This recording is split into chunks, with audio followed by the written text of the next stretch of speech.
Hi, everybody. I'm Shania Chavis Rucker. January is National Human Trafficking Month.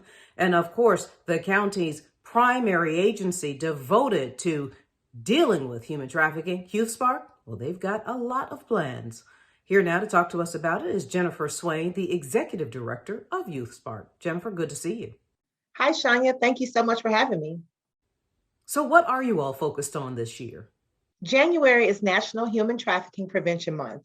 Every year since 2010, the president has dedicated this month to raising awareness about human trafficking and to educate the public on how to identify and prevent this crime.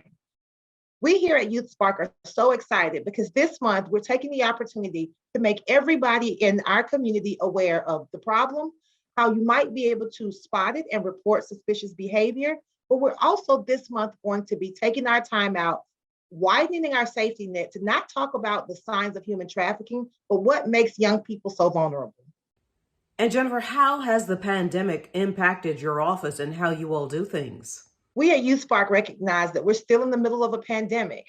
When we were first locked down in 2020, we were able to then pivot and start our services to make sure that we're reaching our young people, and we moved everything virtual.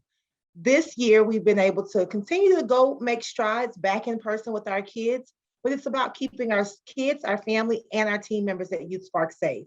So yes, we've been impacted by the pandemic, but we don't let it stop us.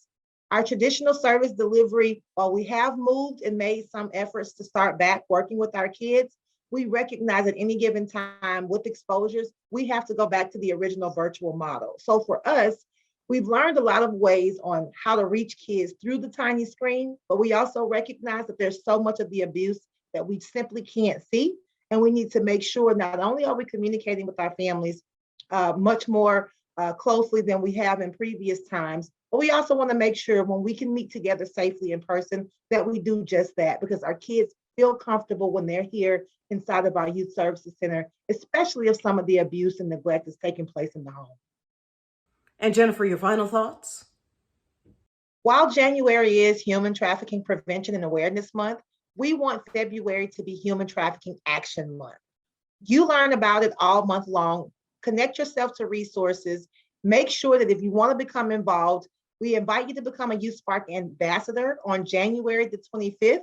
You can visit our website at youth-spark.org to sign up and register for this free training as well. But now that you've become aware during the month of January, make sure you take action and keep those closest to you in your life safe throughout the year. Jennifer Swain with the county's YouthSpark agency. Always a pleasure to see you. Thank you so much for your time. Thank you so much for having me. That's just some of what's happening in Fulton. To stay connected, check us out on Facebook, Twitter, and Instagram. You can also see us on our YouTube channel, so do us a favor and subscribe.